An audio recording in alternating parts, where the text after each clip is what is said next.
Every expert was once just a beginner who refused to quit. Today, you are that beginner, but soon you won't be because you will succeed for sure if you are consistent. Hello, everyone. I'm Rahul Gujral. Welcome back to another new batch of the UGC Net Commerce. Right, so I hope आप सब बहुत अच्छे होंगे. Thanks for waiting. And today we are commencing with a new batch. Right, so this is specifically for your commerce domain, paper 2. And today is the orientation session. तो आज हम ये discuss करेंगे जो आपका सिलेबस है उसकी रेलेवेंस क्या है, क्या सिलेबस के बाहर की भी चीज़ें आती हैं एंड हम सिलेबस को किस तरीके से कवर करेंगे. What is the difference between these classes और द यूट्यूब क्लासेस, यूट्यूब से आपकी कैसी हेल्प होगी. तो सारी चीज़ें आज सारी हम बातें करेंगे. I will introduce myself as well and then we will discuss the syllabus, all the unit, that is 10 units that we have to discuss. Okay, now wait कर लेते हैं 1 मिनट ताकि जितने भी हमारे एस्पिरेंट्स हैं, यूजीसी नेट एस्पिरेंट्स हैं, वो ज्वाइन कर लें and then I can begin with the introduction. Okay, so wait करते हैं फॉर 1 मिनट. I hope my audio and video is fine. ठीक है, सो as I said earlier also, my name is Rahul Gujral. I'm going to teach you of course commerce, and my way of teaching is a little different, that you will get to know that I don't use the traditional teaching method कि आओ पढ़ाओ जाओ. No, I don't use that. I try to keep the classes engaging as much as I can, कि जितना engaging हम कर सकते हैं उतना better होता है. So हम यही try करते हैं कि जैसे for example I have this tablet in front of me. This is what, यहाँ पे मैं आपकी chat देख पाता हूँ कि whatever you are saying. So how I divide my class, ठीक है, क्लास का ब्रेकअप कैसा है हमारा. जैसे मान लो एक क्लास हो गई, तो नेक्स्ट क्लास में मैं उससे रिलेटेड पहले आपसे क्वेश्चंस पूछता हूं. So what do we do, what is the structure of the class.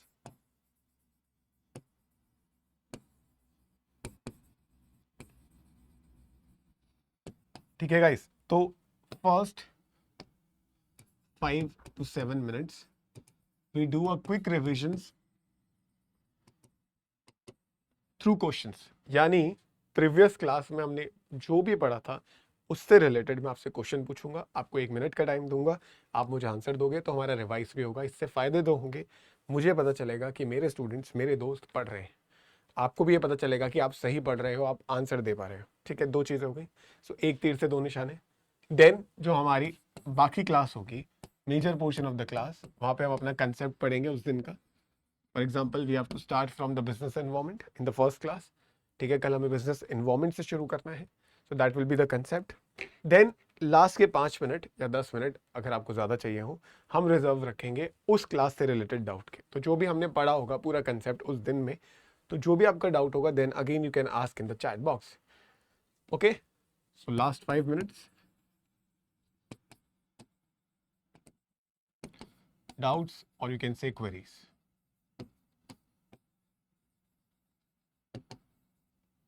So this is the structure of my classes, our classes. So again repeating, पहले 5 से 7 मिनट रिविजन करेंगे थ्रू क्वेश्चन. मैं कुछ question पूछूंगा, आपको answer देना होगा, और क्वेश्चन जो पढ़ा है वहीं से पूछूंगा, कुछ रैंडम क्वेश्चन नहीं पूछूंगा. देन हम अपना कंसेप्ट पढ़ेंगे पूरे टाइम का. बीच में जब कभी कभी ज़्यादा हैवी हो जाता है, so we tend to take a 5 minute break also. Between में हम बीच में एक 5 मिनट का ब्रेक भी ले लेते हैं. कभी कभी टॉपिक ज़्यादा हैवी है तो 10 मिनट का भी ले लेते हैं, डिपेंड करता है, वो क्लास टू क्लास वेरी कर लेंगे. बट हाँ, 5 मिनट का ब्रेक तो मैं क्लास के बीच में देता हूँ कि बहुत सारा पढ़ लिया सर अब समझ नहीं आ रहा, तो 5 मिनट में यू कैन गेट रिफ्रेश्ड. आपको पानी पीना है, ठीक है, आपको वॉशरूम जाना है, आपको फ़ोन चलाना है, किसी को मैसेज करना है, मम्मी के पास जाना है, या फिर वॉक करनी है, कुछ खाना है, जो करना है करो.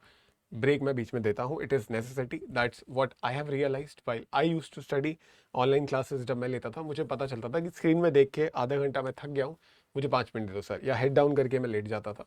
सो that is what, that is how I try to make the class. ठीक है, और इंस्टेड आज पढ़ाने की जगह मुझे लगता है कि एक बार ये सब आपको समझाना ज़रूरी है ताकि आप रेडी रहो कि क्लासेस चलेंगी कैसे. ठीक है, so I hope this is the structure, आपको समझ आ गया होगा. ठीक है, ओके, चलो अब डिस्कस करते हैं अपने पेपर की. तो हमें पता है कि what is the target we have to do. So in our exam we know that paper 1 we have 50 questions, 100 marks.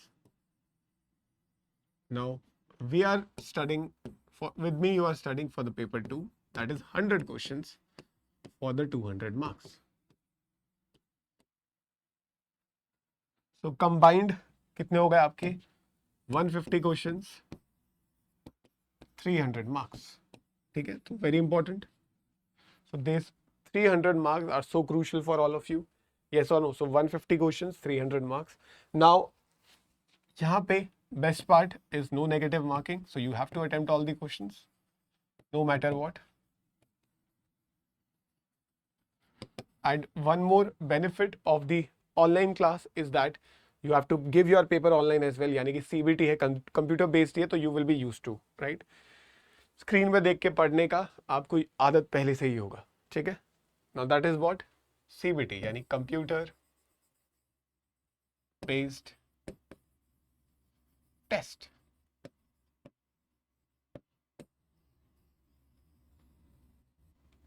ठीक है, हमें पता है क्या है, ये कंप्यूटर बेस्ड टेस्ट है.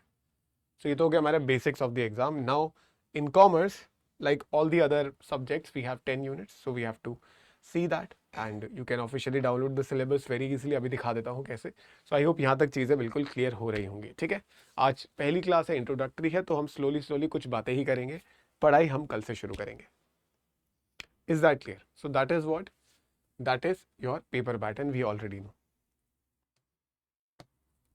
ठीक है, अब आते हैं सर सिलेबस कैसे डाउनलोड करना है.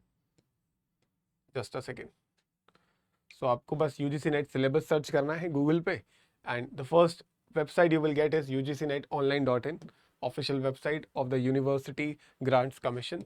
And here you can see the commerce, download the syllabus. This is your syllabus, you can see we have 10 units. ठीक है, we have 10 units. Unit 1 Business Environment, Unit 2 Accounting Auditing, Unit 3 Business Economics, Unit 4 Business Finance, Unit 5 Business Statistics, Unit 6 Business Management, Unit 7 Banking, Unit 8 Marketing, Unit 9 Legal Aspects, and Unit 10 Income Tax and Corporate Tax Planning. सुन के लगता है कितना बढ़िया है sir, easy है. 10 unit है, बहुत time लगता है. I am telling you it is lengthy. Commerce is one of the most lengthy paper, that is true, to complete the syllabus. I'm not saying very hard, I'm saying lengthy. है वही सब जो आपने अभी तक 11th 12th में पढ़ा, फिर बैचलर्स में पढ़ा, फिर मास्टर्स में पढ़ा, वही सब वापस है. बट थोड़ी सी अप्रोच अलग हो जाती है क्योंकि ये MCQ बेस्ड पेपर है, तो आपको उस तरीके से ज़्यादा फोकस करना पड़ता है. अपनी यूनिवर्सिटीज़ में हम रिटन पेपर लिखते थे तो हमें न्यूमेरिकल लंबे लंबे शीट्स, बैलेंस शीट कैसे बनानी है, डेबिट क्रेडिट कहाँ लिखना है, उस पर ध्यान देना होता था. यहाँ पे हमें उससे ज़्यादा कंसेप्ट क्लैरिटी पे ध्यान देना है क्योंकि उससे रिलेटेड ही MCQ आते हैं. So that is how the approach changes. Concept same है बट उस कंसेप्ट की प्रैक्टिस कैसे करनी है, that is a different thing when you talk about the UGC NET JRF paper. Yes or no?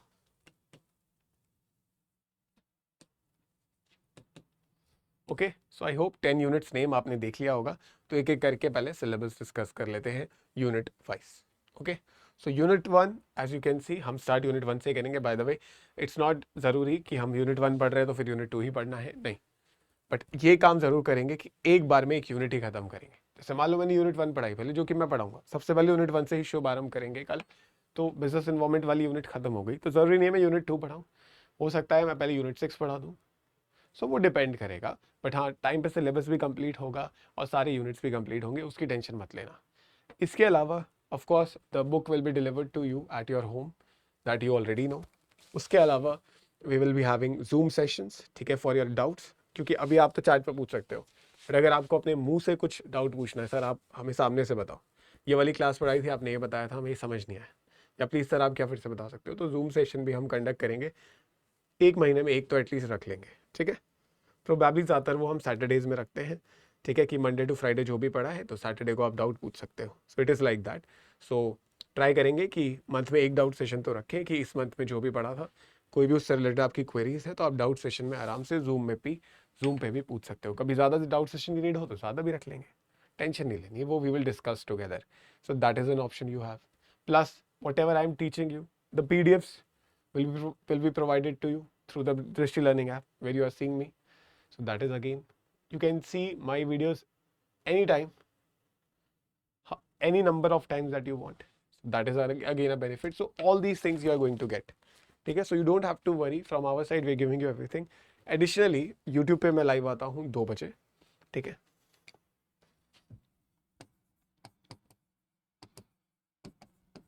देखो ये क्लासेस आपकी कितने बजे है?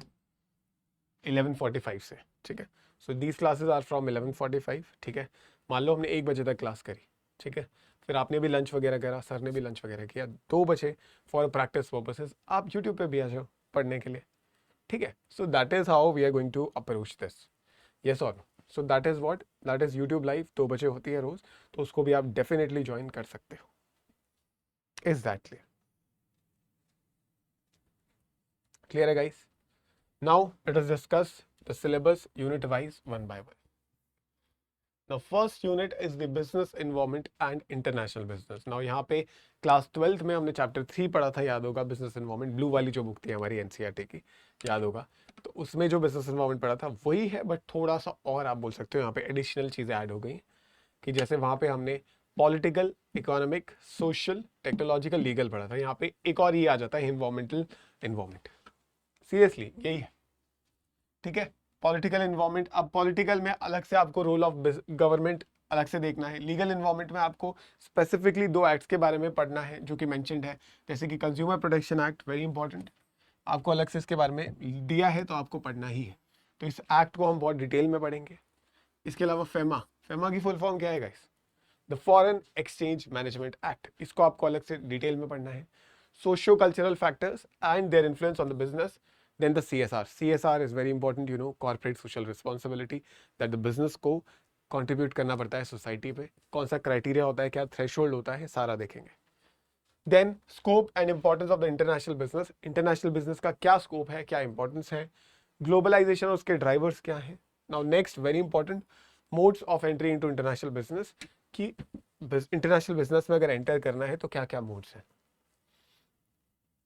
international business में. if we want to enter, so what are the modes? So modes of entry into international business, very very important. क्या आप export करके इंटरनेशनल बिजनेस में उतरना चाहते हो, क्या आप लाइसेंसिंग करना चाहते हो, क्या फ्रेंचाइजिंग करना चाहते हो, जॉइंट वेंचर करना चाहते हो, सारे तरीके हैं इंटरनेशनल बिजनेस में उतरने के लिए. Theories of international trade. International trade की बहुत थ्योरीज होती है, डेविड रिकार्डो थ्योरी. ठीक है, एब्सोल्यूट एडवांटेज थ्योरी, ये सारी चीजें हम पढ़ेंगे. गवर्नमेंट थ्योरीज बहुत इंपॉर्टेंट है, इसमें बहुत ज्यादा यूआईक्यूज आए हैं, इट इज इंपॉर्टेंट. ठीक है, अच्छे से ही करेंगे. फिर गवर्नमेंट का क्या इंटरवेंशन है इंटरनेशनल ट्रेड पे, आपको पता है. टैरिफ बैरियर्स लगा दे सकते हैं, नॉन टैरिफ बैरियर्स लगा सकते हैं. टैरिफ बैरियर्स, स्पेसिफिक टैरिफ हो सकता है, एड वैलोरम हो सकता है. आपके नॉन टैरिफ बैरियर में आपके एम्बार्गोस हो सकते हैं, कोटास हो सकता है, फाइटो सैनिटरी मेजर्स हो सकते हैं. So then the India's FTP, यानी इंडिया की फॉरेन ट्रेड पॉलिसी क्या है, उसके बारे में भी हमें डिस्कस करना पड़ेगा. सो that is what, that is the unit 1 which is business environment and international business. So I hope यहाँ तक चीज़ें क्लियर हैं. एक बार देख लो, कोई भी इस यहाँ तक कोई डाउट है तो पूछ लो किसी टॉपिक में कि सर इसमें कैसे कवर होगा या कुछ भी.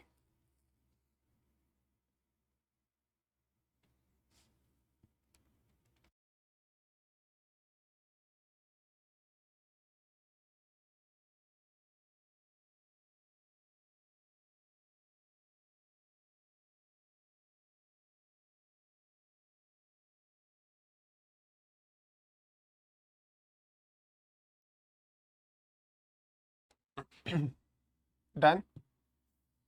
ठीक है, अभी यूनिट 1 खत्म नहीं हुई है, बड़ी यूनिट है.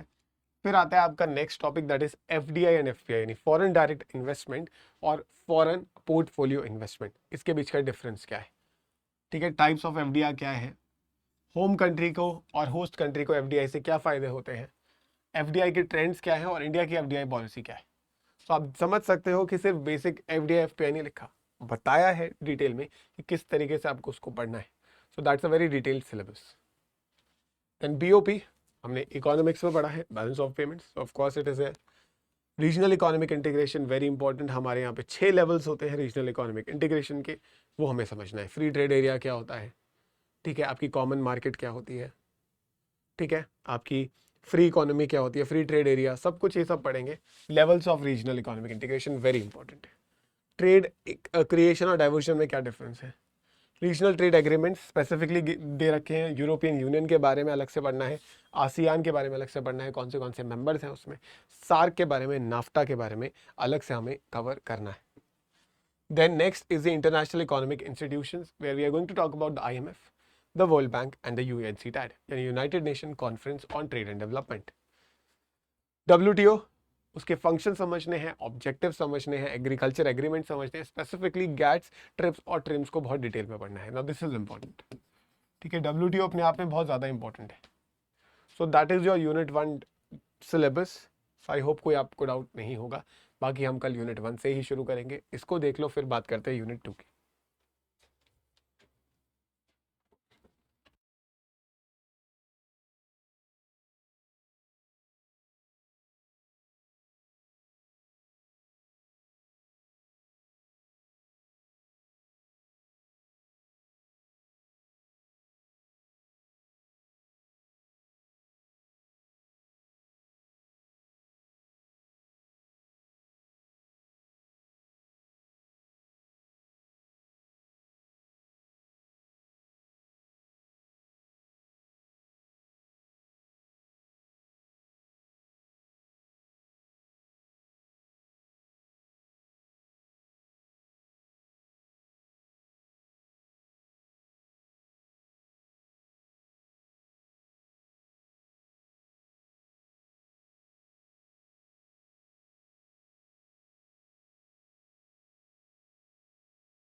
ठीक है, फिर यूनिट 2 की बात करें तो यूनिट 2 क्या है आपकी? Accounting and auditing. ना देखने में छोटी लग रही है सर, इतनी सी है, बट आपको पता है कि इतना सा कितना ज़्यादा है. तो यहाँ पे आप मानोगे, आपको क्लास 11th की दोनों बुक कवर करनी है, क्लास 12th की तीनों बुक कवर करनी है, उसके अलावा आपको बैचलर्स की अकाउंट्स भी करनी है. But the difference here is that वहाँ पे आपको एक एक चीज़ पे ध्यान रखना था, इन द सेंस ऑफ कैसे बड़ी बड़ी चीज़ें कैलकुलेट करनी है, फॉर्मेट बनाना है, तीन तीन स्टेटमेंट्स बनानी है एक साथ. अब आपको ये नहीं करना. यहाँ पे आपको समझना है कि एमसीक्यू में किस टाइप के आ सकते हो. तो यहाँ पे पीवाईक्यू बहुत इंपॉर्टेंट बन जाता है. अकाउंटिंग ऑडिटिंग में पीवाईक्यू इज वेरी इंपॉर्टेंट. ठीक है, सो बेसिक अकाउंटिंग प्रिंसिपल्स हमें पता है. क्लास 11th में फर्स्ट चैप्टर था. अक्रूवल कंसेप्ट क्या होता है, बिजनेस एंटिटी कंसेप्ट क्या होता है, मटीरियलिटी क्या होता है. ठीक है, हिस्टोरिकल कॉस्ट कंसेप्ट, ये सब पढ़ लेंगे. इजी है ये तो, बहुत स्कोरिंग है. Then partnership accounts. नाउ इन्होंने सिंपली लिख दिया पार्टनरशिप, तो हमें पता है पार्टनरशिप की पूरी बुक इतनी मोटी होती है.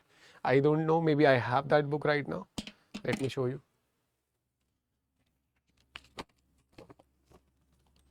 आई हैव दैट बुक. आपको पता होगा कि स्कूल में डीके गोयल और वो चलती थी, TS Grewal. So this is the book guys. So this is what, इतनी मोटी बुक हमें कवर करनी है. बट जल्दी जल्दी करेंगे, जो हमारे काम की चीज़ें हैं हम उस पर ज़्यादा फोकस करेंगे. सिमिलरली इसके बाद आपकी corporate accounting, issue of shares बहुत इंपॉर्टेंट है.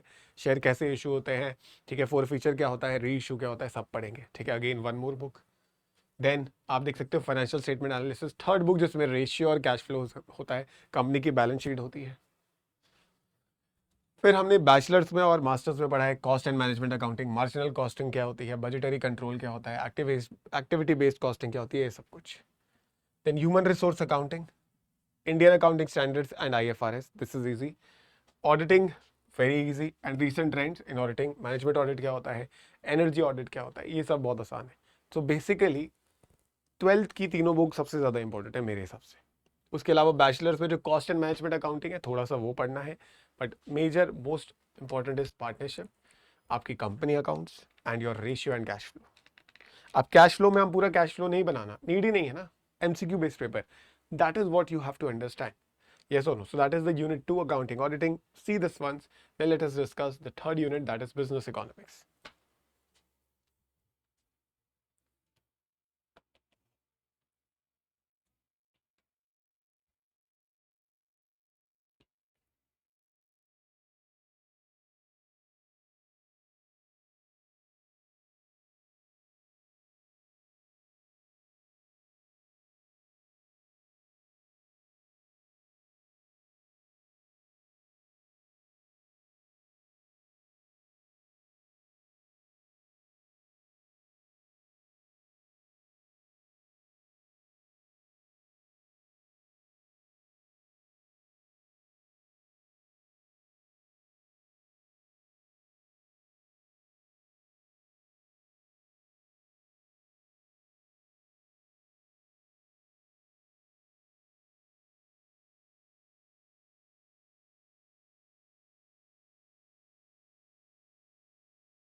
ठीक है, फिर आता है unit 3। Unit 3 is business economics. Unit 3 आपकी बिजनेस इकोनॉमिक्स, यहाँ पे आपका इको का सारा पोर्शन आ जाता है, माइक्रो मैक्रो बोथ, राइट, कि आपकी डिमांड सप्लाई, ठीक है, देन आपका मोनोपोली क्या होता है, फॉर्म्स ऑफ मार्केट, राइट, ये सारी चीज़ें, law of variable proportion, cost, right, fix cost, variable cost, ठीक है, you can C demand, you can C consumer behaviour, ठीक है, यूटिलिटी अप्रोच आपको याद होगा, लॉ ऑफ मार्जिनल यूटिलिटी याद है, law of variable proportions, law of returns to scale, theory of cost, price determination under different forms of market. मैंने आपको बताया ना, फॉर्म्स ऑफ मार्केट इंपॉर्टेंट है, मोनोपोली क्या होता है, ओलिगोपोली क्या होता है, देन यहाँ पे एक चीज़ और ऐड है जो कि बहुत स्कोरिंग है, इजी है, प्राइसिंग स्ट्रैटेजीज, 3 टाइप की प्राइसिंग स्ट्रैटेजी होती है, प्राइस स्कीमिंग, देन आपकी प्राइस पेनिट्रेशन और पीक लोड प्राइसिंग, इसके बारे में भी हमें डिस्कस करना है। That is your third unit which is I will say not very tough. ठीक है, यहाँ पे एक बार कंसेप्ट समझ आ गया तो आप क्वेश्चन आराम से कर पाओगे। सो that is the third unit. Now let us discuss the fourth. Third में कोई डाउट?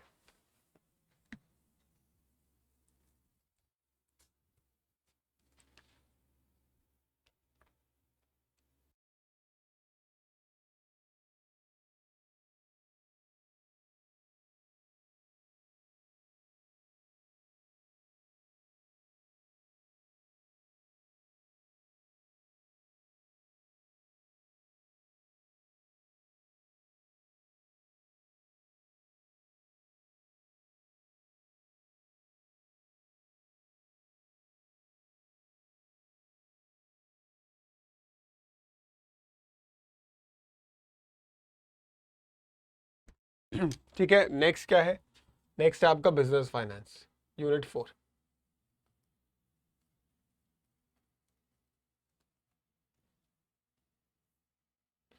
अब दिस इज स्मॉल है भी और सच में भी है, ये ज़्यादा लंबी नहीं है, बट यहाँ पे कुछ ट्रिकी चीज़ें ऐसी हैं जो आपको डिटेल में समझनी पड़ेंगी।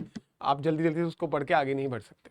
छोटी है और जल्दी स्कोरिंग भी है, बट कुछ चीज़ें कंसेप्चुअल ज़्यादा है, थोड़ी ट्रिकी लग सकती है, तो उसको हम ज़्यादा टाइम देंगे। ठीक है, जैसे कि लीज फाइनेंसिंग बहुत आसान है, 2 टाइप की लीज फाइनेंसिंग होती है, वो पढ़ेंगे, short term, long term.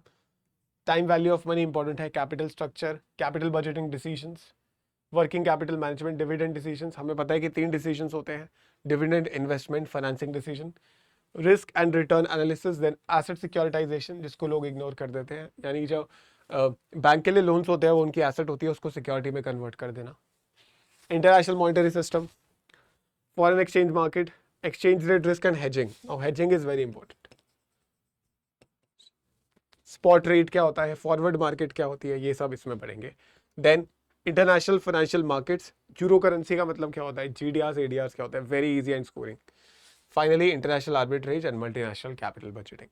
So that is what these are the topic under the unit 4, which is business finance. Is that clear? So that is the unit 4. 4 units cover कर लिए हैं हमने, मतलब syllabus discuss कर लिया है, इसको भी देख लो, फिर बात करते हैं यूनिट 5 की। I know can be a little boring but it is important to go through the syllabus once. पढ़ने से पहले एक बार सिलेबस देखना जरूरी है। ओके, कल से बोर नहीं होगे, कल से तो हमें पढ़ना ही है।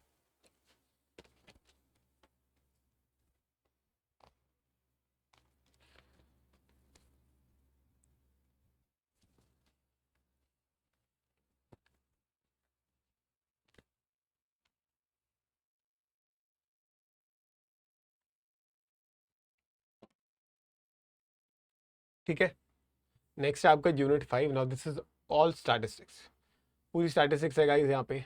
और यहाँ पे I will say that the level is tough. यहाँ 11th 12th वाली नहीं है, 11th 12th वाला सिर्फ मेजर्स ऑफ सेंट्रल टेंडेंसी मिलेगा, उसके बाद रिग्रेशन, कोरिलेशन, हाइपोथेसिस, सब कुछ आपके मास्टर्स और बैचलर्स वाला है।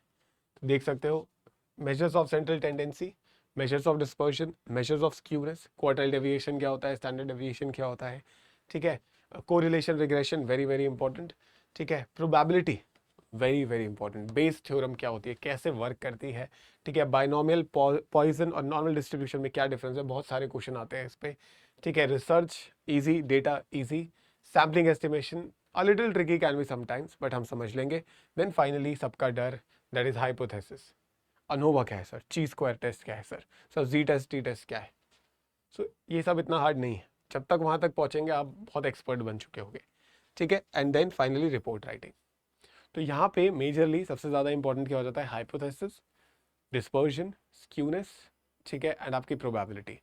तो इस पे हम बहुत ज़्यादा गौर करने वाले हैं। So that is the unit 5। सो हमने आधा सिलेबस अब देख लिया है, ठीक है। 5 more units to discuss now. Is that clear?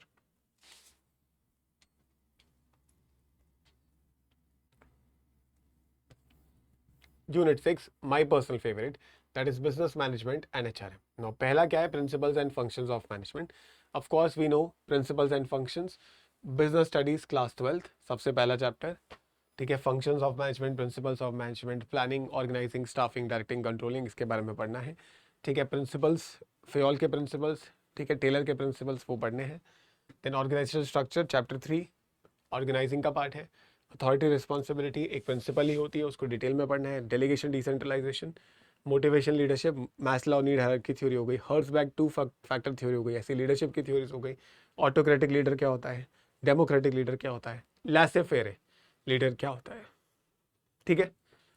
Next is the corporate governance and business ethics, HRM very easy, human resource management. Then यहाँ पे स्टाफिंग की बात हो गई एक तरीके से, आप कैसे रिक्रूटमेंट करते हो, कैसे सिलेक्शन करते हो, कैसे ट्रेनिंग करते हो, कैसे डेवलपमेंट करते हो अपने एम्प्लॉयज़ की। इसके अलावा compensation management, performance appraisal, collective bargaining, personality, organisation culture. तो ये सब किसका पार्ट है, all this is the part of the unit number 6, that is business management and HRM, ठीक है। ईजी है, बहुत स्कोरिंग है, सब कुछ बहुत ज़्यादा आसान है यहाँ पे। बस याद रखना पड़ेगा कौन सी थ्योरी किसने दिया और उसमें क्या लिखा था। So that is the main point when you talk about the unit number 6. Okay. So this is the unit 6, our business management and HRM. Done.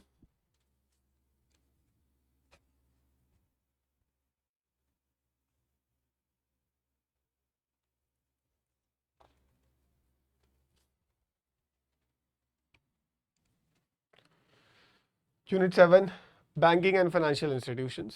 सो यहाँ पे आपको पूरे इंडियन फाइनेंशियल सिस्टम का ओवरव्यू लेना है। आपको टाइप्स ऑफ बैंक समझने हैं, कमर्शियल बैंक क्या होता है, फॉरेन बैंक क्या होता है, शेड्यूल बैंक्स क्या होते हैं, प्राइवेट बैंक क्या होते हैं, पब्लिक बैंक क्या होते हैं, नबार्ड क्या होता है, सिडबी क्या होता है, सेंट्रल बैंक क्या है इंडिया में, आरबीआई के बारे में, आरबीआई के फंक्शंस, ये सब कुछ हम कवर करेंगे, ठीक है। देन उसके बाद हम आएंगे फाइनेंशियल मार्केट्स पे, मनी मार्केट क्या है, कैपिटल मार्केट क्या है, यानी सेबी कैसे वर्क करता है। उसके बाद फाइनेंशियल इंस्टीट्यूशंस। अब समझ रहे हो ना कि कितना वास्ट सिलेबस है, that's why it takes time guys. 100 से ऊपर क्लासेस चले जाती हैं, that's why it's not easy. Of course you have to be a professor, right, आपको प्रोफेसर बनना है, so it will take struggle for sure, so you have to be consistent, ठीक है। Financial regulators, financial sector reforms, digitisation of banks, insurance, ठीक है। Insurance में reinsurance is an important topic. So ये सब क्या है, ये सब हमें अपनी बैंकिंग वाली यूनिट में पढ़ना होगा, ठीक है। So that is the unit 7, you can see once.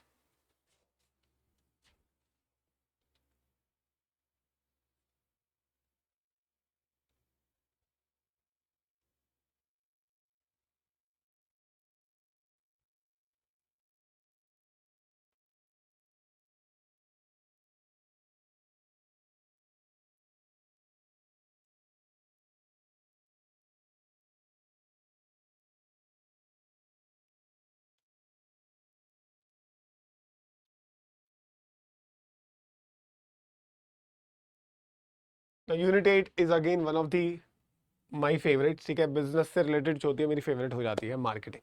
तो मार्केटिंग पढ़ने का अलग मजा है। 4 P's of marketing, 7 P's of service marketing, ये सारी चीज़ें यहाँ पे बहुत ज़्यादा डिटेल में फोकस करनी होती है, ठीक है। पैकेजिंग, लेबलिंग, ब्रांडिंग, इन सब में क्या डिफरेंस होता है, उसके कंपोनेंट्स क्या होते हैं, प्राइसिंग डिसीजंस कौन से हैं, कौन से फैक्टर्स प्राइसिंग डिसीजन को अफेक्ट करते हैं, ठीक है। प्रमोशन डिसीजंस अलग, डिस्ट्रीब्यूशन डिसीजंस अलग, service marketing, logistics management, marketing में रिसेंट में क्या ट्रेंड्स हैं, ये सारी चीज़ें हम यूनिट नंबर 8 में यानी मार्केटिंग मैनेजमेंट में पढ़ेंगे, ठीक है। वेरी इजी यूनिट, मैं तो ये बिल्कुल बोलूँगा, इससे स्कोरिंग यूनिट कोई नहीं है। One of the most scoring units of our syllabus.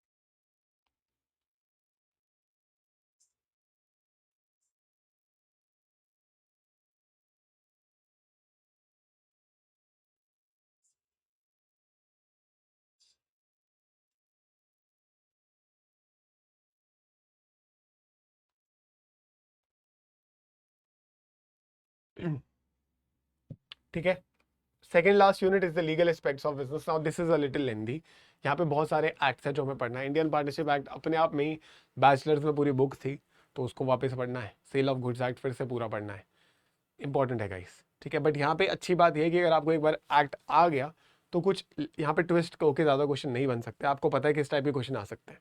तो ऑफकोर्स लेंदी है, बट एक बार समझ आ गया तो स्कोरिंग भी है।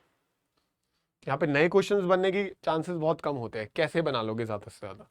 Indian contract act, special contract, sale of goods act, negotiable instrument act, companies act, limited liability partnership act, competition act, RTI act, GST. So बहुत सारे एक्ट यहाँ पे हैं जो हमें कवर करने हैं। सारे लीगल एक्ट्स की बात हो रही है, लॉ की बात हो रही है। जीएसटी क्या है, इंटेलेक्चुअल प्रॉपर्टी क्या है, ठीक है, आपकी राइट टू इन्फॉर्मेशन क्या है, कॉन्ट्रैक्ट क्या है, सेल ऑफ गुड्स क्या है, सारे एक्ट्स हमें कवर करने होंगे यूनिट नंबर 9 में। एंड फाइनली यूनिट 10 आती है हमारी इनकम टैक्स की, income tax and corporate tax planning. Last unit again very very scoring, बहुत ज़्यादा क्वेश्चन रिपीट होते हैं यहाँ पे भी अगेन ज़्यादा आप चेंजेस नहीं दिखा सकते। जो आपके इनकम टैक्स एक्ट में चेंजेस आए हैं वो आप बिल्कुल करोगे, बाकी major things are same. Again deductions पे क्वेश्चन बार बार आता है, एग्जाम्पशंस पे क्वेश्चन बार बार आता है, एग्रीकल्चर में बार बार क्वेश्चन आता है, टैक्स एविएशन अवॉइडेंस प्लानिंग में क्या डिफरेंस होता है ये आता है। So that is how we have to focus on. E filing, ITR 4 किसके लिए होता है, 1 किसके लिए होता है, ये सब चीज़ें हमें याद रखनी है। So that is what the income tax and corporate tax planning. Transfer pricing क्या होती है।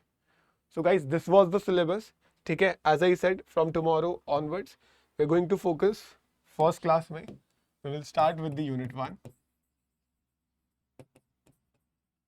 ठीक है। कल से शुरू करते हैं, शुभारंभ करते हैं, श्री गणेश करते हैं।